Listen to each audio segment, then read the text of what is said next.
Hi everybody, welcome back to my channel. So today I'm going to be showing you how to personalise a gift box that you can buy in a card shop or anywhere like that that sells gift boxes like this. But we're going to be making it into a memory box, and this one is for Claire's 50th birthday memories, and this is a box actually that a customer bought into us for us to personalise for her.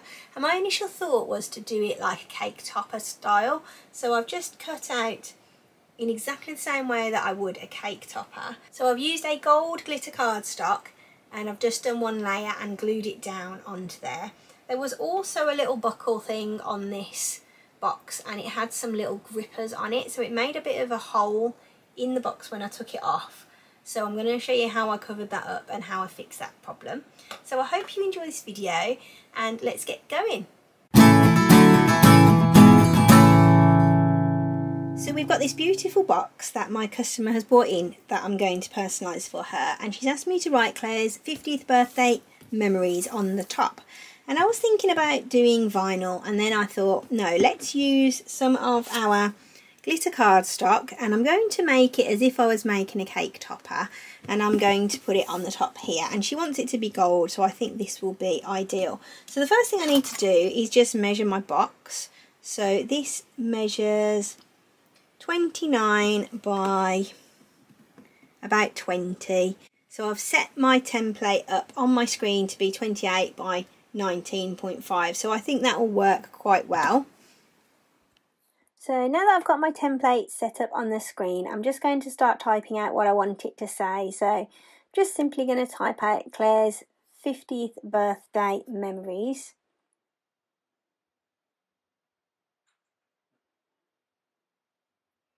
And then I'm going to pop that into the middle and centre that so that all my text is in the centre. And then I'm going to go up to my font box and just click on the down arrow, and I'm going to actually choose October Twilight, which is the same font that I use ordinarily when I'm making a cake topper, as it's a really nice swirly cursive font. And now with the kerning feature, it just makes it so much easier to use any cursive font because it's just put together itself.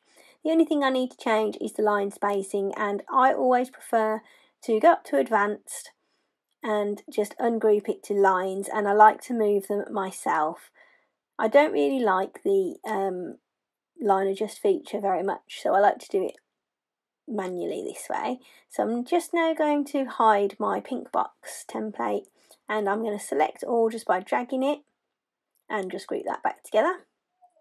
Then I can put my pink box back on there and just have a look at how that looks. So I'm just going to align that in the centre now just to see if I'm happy with the way that's going to look, and I think I am. Alright, so now we're going to go up to make it at the top right of the screen. It's running a little bit slow today, so it's taking a while to get through to the next page.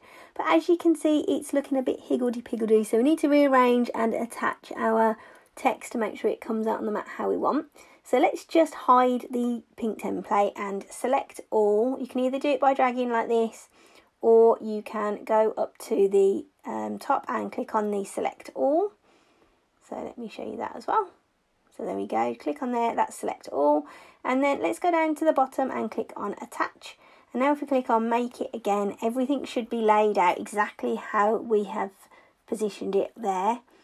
And there we go, that is absolutely perfect. So now we need to just set up our mat so that we are ready for the cut to start. So let's just click on continue now and go to the next page where we need to select our materials. I'm going to choose poster board because it's the same setting I use for my cake toppers, and I'm leaving my pressure at the default pressure. So now we're ready to cut on the actual machine. So here we are at the machine. I'm using my Cricut Maker today with the fine point blade installed. The double-ended insert mat arrow is already flashing, so we can click on that to insert our mat. And then once that's ready, the flashing C will start, as you can see just there. Let's hit that button and now the machine will start the cut.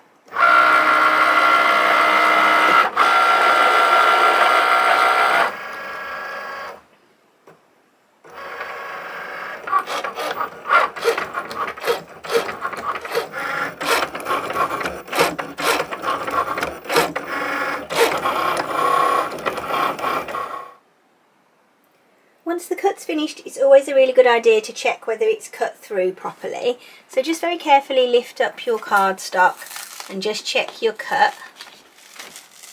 Yeah, that has cut through really well, as you can see. So if it hadn't have cut, I could have just left the mat where it was and just pressed the go button again, and it would have cut in exactly the same place. If you take the mat out, so if you eject the mat and then you try that again, it won't cut in the same place because the Cricut always loads fractionally in a different place. But if you leave it in like I have here, if I needed to, I could always give it a second pass and just make sure that it's cut through. But this one's fine, so we can eject the mat and we can weed out our letters.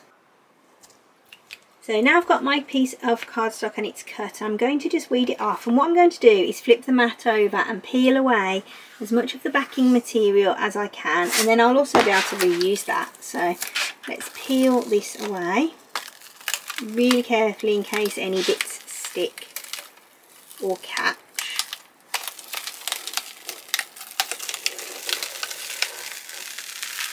Okay.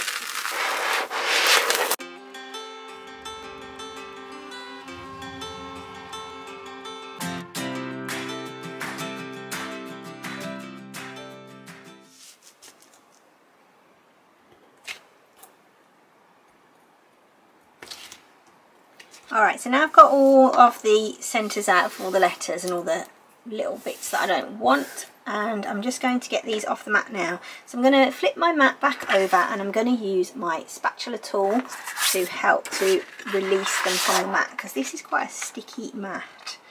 And in hindsight I probably should have used one that wasn't quite as sticky as this, but the spatula tool does make it a lot easier. So I'm just going to take off my letters and place them down on my cutting board.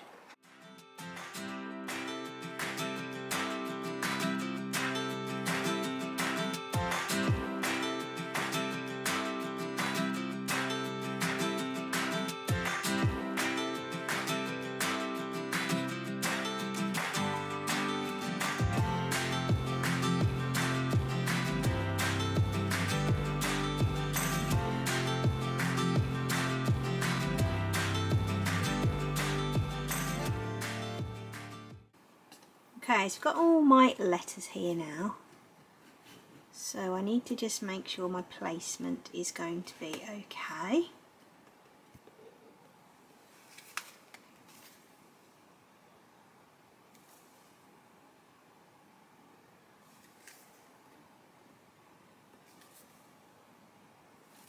So it needs to move a little bit further over this way for it to be centred. Not very much though.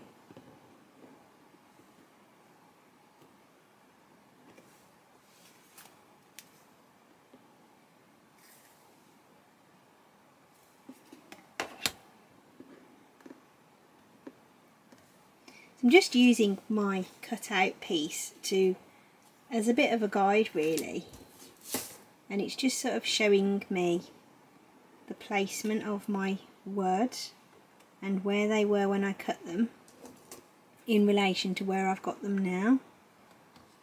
Just want to make sure that this is roughly in the right spot. Okay. So now I'm ready to stick them down. So for this I'm going to use the Tacky glue from Hobbycraft. This has got quite a good fine point on it, so I'll be able to easily get this stuck down. So I'm going to just take my Claire off to start with, and I'm going to do it on this mat here just to make sure that I don't get any glue on anything else. And it also helps if the mat's a bit sticky still, just to hold down what you're sticking the glue onto, and it helps it to be a little bit easier. So I'm just going to put a little bit of glue on. I'm not going to go mad because I don't want to end up with a lot of glue spilling out around the edges, and I want it to look really neat and nice. So now I'm actually going to use one of my stencil brushes and I'm just going to spread it out a little bit.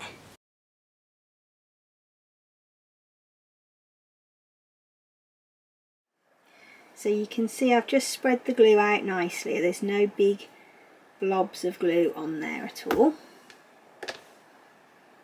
So I'm going to refer again to my weeded piece.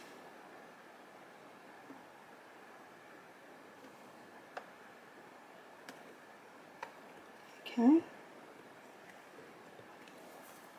I'm quite happy with the placement of that. Let's get the S and the apostrophe and do the same again.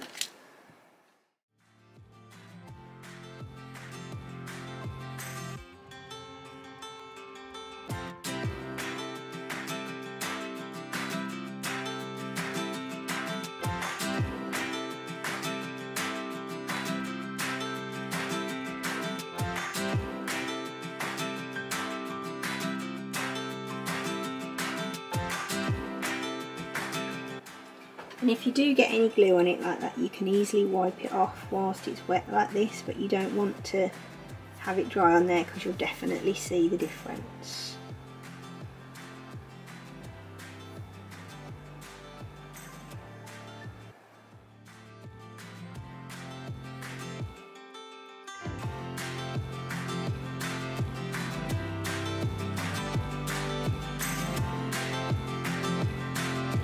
If you've got a brayer, now's the time to use it. So grab your brayer or a roller, any generic roller will work as well. It doesn't have to be a Cricut one.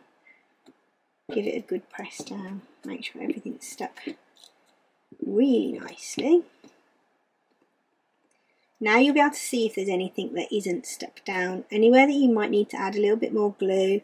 So just make sure it's all nicely pressed. And what I might actually do is get a small piece of greaseproof or butcher's paper or something like that and put it on the top and actually put a couple of books on it just to make sure it's weighed down nicely. So now the only other thing I need to do is cover up on the side. There was this little sort of I guess it's a mount so you can put a label in it to label your box or whatever, but the customer didn't want this to be visible, so I've actually taken it off, but it's left a couple of little holes inside of the box. So I'm going to just cut out some little dots out of the same card, and I'm going to just dot them around the box so they don't look odd, but they'll be covering up that piece of the box.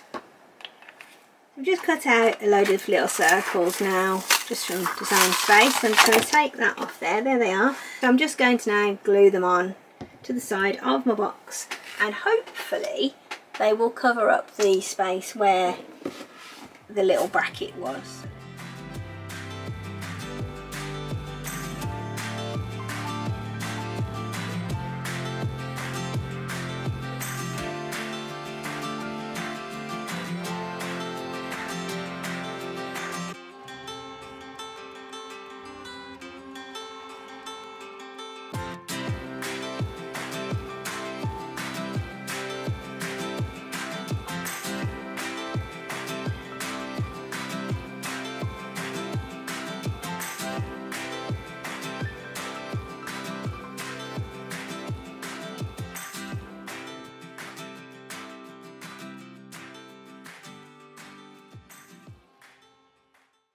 That's our box all done and finished. I'm really pleased with how it's turned out, and I hope that Claire likes it too when she sees it, and she can keep all of her 50th birthday memories all safe and in one place.